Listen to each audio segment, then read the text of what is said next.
This is a tragedy, but this is the victory of modernism.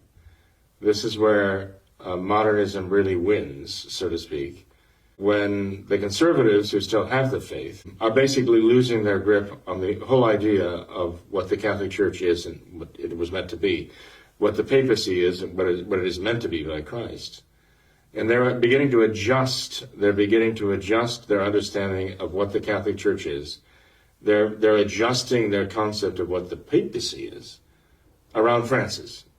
He's basically dictating to them their understanding. Even the conservative Novus Ordos, who denounce what he's doing, are adjusting their expectations.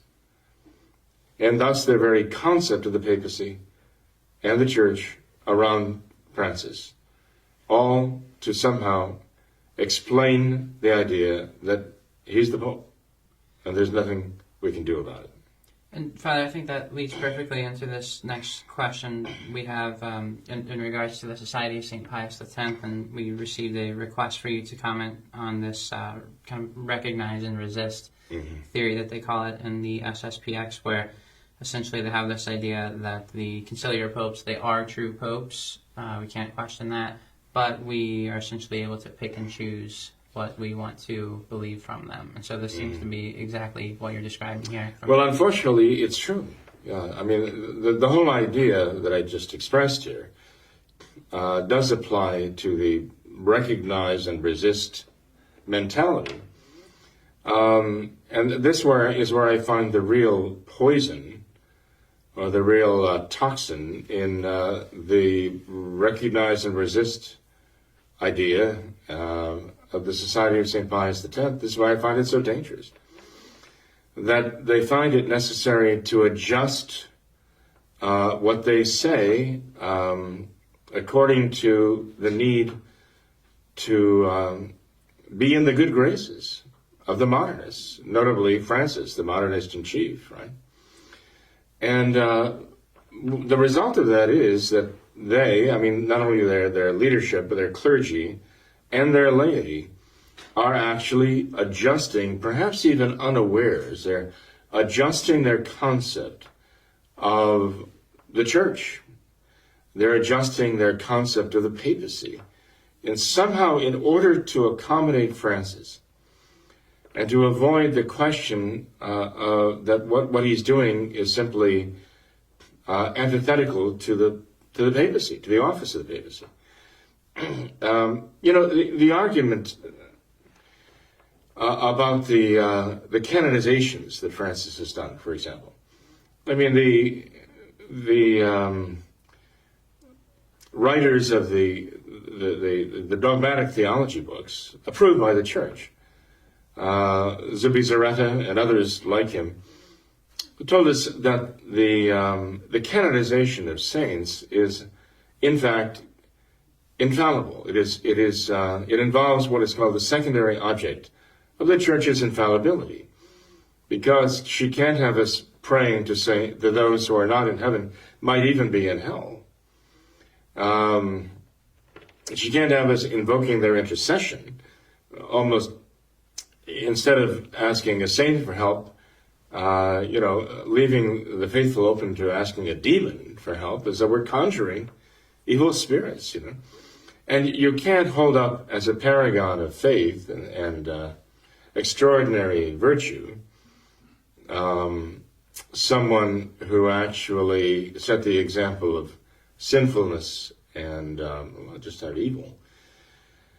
So, I mean, the Church has to have the guaranteed authority to declare who is actually a saint. Now, because of Francis canonizing some of the most, what shall I say, unlikely, shall we say, candidates, right? He's canonizing those who brought in the Novus Ordo, the modernists who have authored the Novus Ordo and imposed it on all these poor, innocent Catholic people.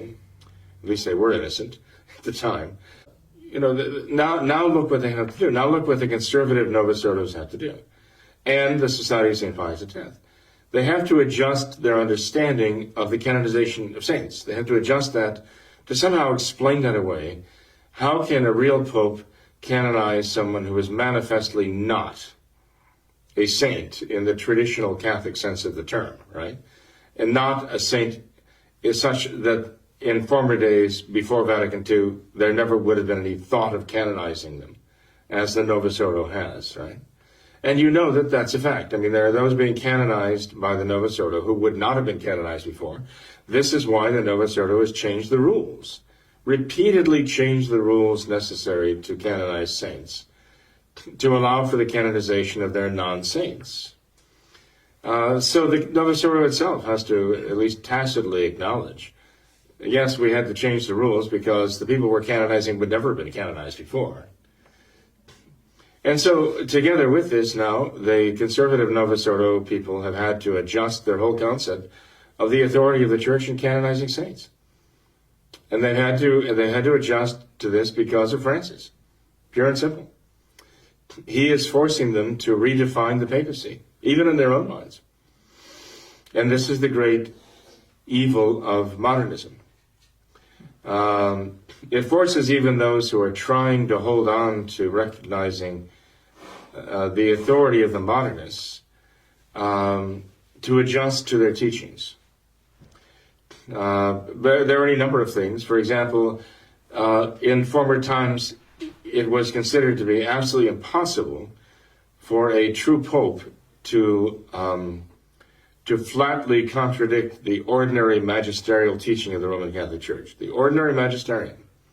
I mean, we're kind of stuck in a way on the idea of the extraordinary magisterium and papal pronouncements, which are ex cathedra pronouncements. And unfortunately, again, the conservative Novus Ordo Catholics, and they're joined also by some of the would-be traditional Catholics too, have had to adjust their concept of the ordinary magisterium. I mean, the ordinary magisterium is that teaching authority of the Church, day by day, decade by decade, century by century. This is her mainstay. The extraordinary magisterium is exactly that. It's an extraordinary pronouncement delivered because of a particular need, a particular crisis of faith that has come up. And the supreme apostolic authority has to be exercised by the Pope speaking as cathedra to clarify what the faith is and what it is not. But the Church has this infallible, ordinary magisterial teaching authority in her day-by-day teaching. And it seems now that, the conservative Novus Ordo types and even, unfortunately, a lot of the would-be traditional Catholic types of minds and souls are willing to let that go. They're willing to sort of downplay the ordinary magisterium of the Church and acknowledge, well, a true pope can contradict that, and it's not a problem. And so they've gone to great lengths, some of these writers, to show why in the past now we thought that a pope couldn't really canonize a non-saint. Well, now we see that that's possible, because that's not covered by the infallible authority of the Church. In the past it was thought that popes could not contradict the ordinary teaching magisterium of the Church. But now we see that, yes, it's possible it can be done, because now we have a different concept. We have to adjust our concept away from what it was in the past to say, well, look, it's happening. Francis is doing it, so it must be somehow possible. And so that must mean that somehow the teaching authority of the Church, the ordinary magisterium, is not infallible, at least not in all cases. So you see what they're doing. You see what's happening here. Sounds like perfect modernism. They're eroding the faith of those who are so stuck on the idea that Francis is the Pope, must be the Pope. You cannot question whether he's a Pope. Mm-hmm. And so they are looking at Francis as the fixed reference point of papacy, and they're adjusting their very concept of the papacy and the Church itself and the Church's authority to teach around Francis. This is exactly what the modernists wanted to do. And I think another one of those adjustments, Father, is mentioned by a writer here when she says another excuse that the recognize and resist groups use is that Vatican II is not a dogmatic council, but rather a pastoral council. We hear that a lot. And well, I mean, this is what John the 23rd said. But if it's a pastoral council, but they start issuing dogmatic declarations and so on, I mean, again, how do they explain that? Right. Right. And how do they explain that Vatican II is saying that there are things that are in the Gospels taught by divine authority in the Gospel, and then readjust the church's whole concept of ecumenism and herself and her faith? How do they adjust that around mere pastoral measures? So I understand what you're saying, and this is yes, it doesn't work from a Catholic point of view. It only works from a modernist point of view. And unfortunately, there are those who still have the faith now, who are so doggedly determined that Francis is the Pope, the whole Pope, and nothing but the Pope, and he has to be the Pope, and you can't suggest or even think for a minute that he might not be the Pope because of what he's doing. No, we have to take what he's doing, and we have to make the whole church now somehow adjust our concept of the church around what Francis is doing. And this is exactly the program of the modernists now being accomplished in the conservative Novus Ordos, and also even in, the Society of St. Pius X is a principal contributor to this disaster. Because what the Novus Ordo has not been able to do so far by simply destroying the faith in the hearts of the people, the Novus Ordo is eroding. It is accomplishing by mere erosion. And the evil of it is every bit as bad. It's every bit as damaging. Well, Father, to form a correct opinion of this, could you also address the issue concerning when we are obligated to follow the teachings and disciplines of the Church and when we are not? So when exactly is the Church infallible? When do we have to follow Well, it? we don't have to follow the Church only when it's infallible. I mean, that's one of the most important things we have to realize. The Roman pontiffs, right? And not only the Roman pontiffs, but the doctors of the Church and, all of those who have real authority in the Church have told us that you have to follow orders, legitimate orders of the Church, just as you would of your own father, You have to have a very serious reason for, as a child, right, defying the order of your father. You are subject to inobedience, right? And this is a concept that I'm afraid is present only in the traditional Catholics anymore. It's being completely eroded away again, as I say, in the Novus Ordo, even the conservative ones, and in the Society of St. Pius X, which has insisted that the Novus Ordo popes are popes, and you can't question that. But no, in practice, we really don't have to do anything they say that we don't agree with. And that's really been their official position all this time. That's what they've actually done in practice. They have said, yes, they're the popes, and no, we actually do all these things we're doing, defying all the restrictions on working in all these dioceses and preaching and administering sacraments, and they've been marrying people and hearing confessions all this time. Despite all the prohibitions, the traditional prohibitions against doing this, against legitimate authority. And they just have had this recognize and resist, and as we recognize he's the Pope, and we resist everything he does. And again, what is more deleterious to one's concept of the papacy than that mentality? If anything is going to be responsible for destroying the traditional Catholic concept of the papacy and the Church and the evil of ecumenism and so on, it's going to be the Society of St. Pius X. I mean, it hurts to say this because I still have friendships among the priests there, and I still have a high regard for them, personally.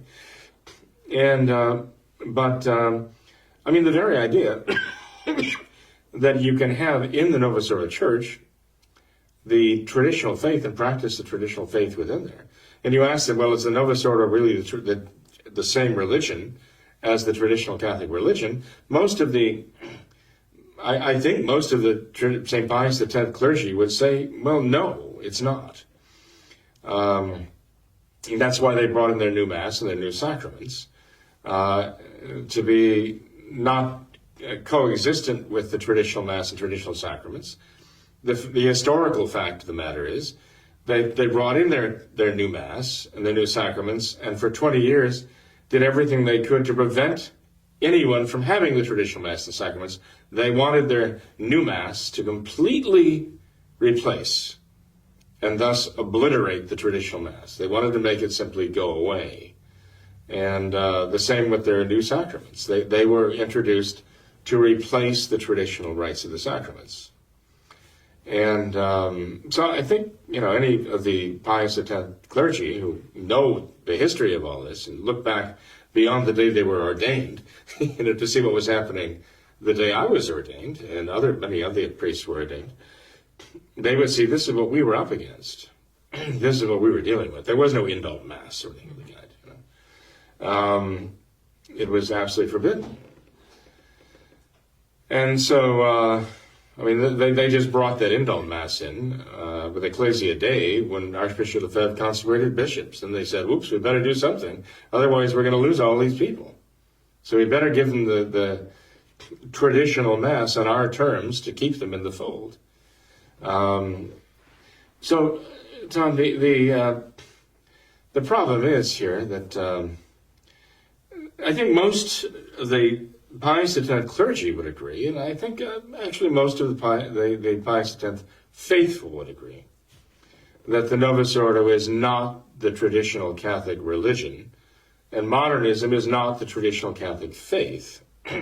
You have, as I mentioned before, the faith, and then you have the practice of the faith, the religion. And we have our traditional Catholic faith, which is in the traditional catechisms, the Catechism of the Council of Trent, and so on. And you have the practice of that faith, which is the traditional Catholic religion, with the Mass and the sacraments and the moral teaching and all the rest. But in the case of Vatican II and the modernists then who gained power and hijacked that council and produced those ambivalent documents, at best they're ambivalent, right? And then the bishops came back and imposed the Novus Ordo.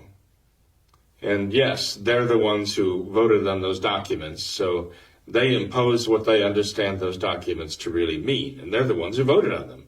So one cannot oppose the spirit of Vatican II with the reality of Vatican II. The same people who voted on the documents came back and put it into effect. Come on, let's be real about this now. So most of the followers of Pius X, I think, would agree that Vatican II is modernism, and the religion that came out of it is modernism with its Mass and its sacraments and so on. It all was putting into effect the modernist principles of Vatican II.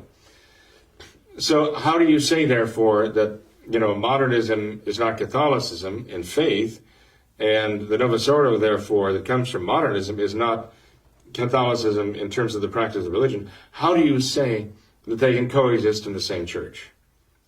It's the whole principle of ecumenism, that you could have multiple religions in the same church and different faiths in the same church, right? And so by claiming this, they're already agreeing to the fundamental principle of modernism, that the church basically is a great church encompassing multiple faiths, whether it's 2 or 20 or 200 or 2,000, doesn't matter. The principle is something you agree to. It's already there. It's the principle behind ecumenism, right? The ultimate ecumenism, the ultimate synthesis of all religions, which involves demeaning dogma, saying, oh, dogmas have to go. We have to sacrifice these dogmas. If we're ever going to be united, we have to hold these dogmas lightly. As a matter of sort of like you like chocolate and I like vanilla, that's the difference of dogma, really. Right? It's not essential. As long as we're like the Protestants, we could agree to 39 theses that we can all agree to. Well, let's make it 35. Well, maybe it's down to 26. I mean, the whole idea, though, is it's all there. The principle's already in place. So, unfortunately, the Society of St. Pius X is contributing to that idea. Unwittingly, I'd like to think unwittingly, hopefully not wittingly, not deliberately, but I think they're definitely on the wrong track here. So, I mean, I don't know if that answers your question or not, but Sure. I think that recognize and resist idea is untenable in terms of Catholicism, the Catholic faith. And I think that the result of it is going to be, as I mentioned, that all of those who follow that are going to gradually find themselves thinking more like modernists and accepting modernism in principle. Sure. And ultimately then in practice too.